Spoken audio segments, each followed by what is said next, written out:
بیداری؟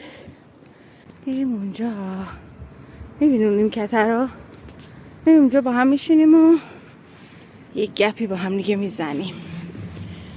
بیداری یا نه؟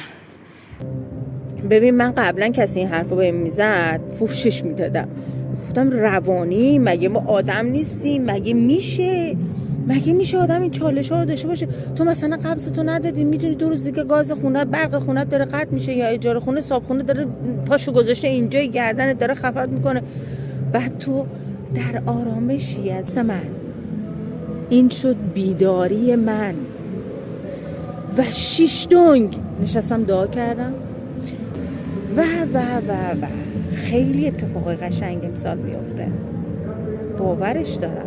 چرا؟ چون بهاشو پرداخت کردم، چون این آرامش رو دارم، چون تسلیم تو رو زمین چسبیدیم به چی؟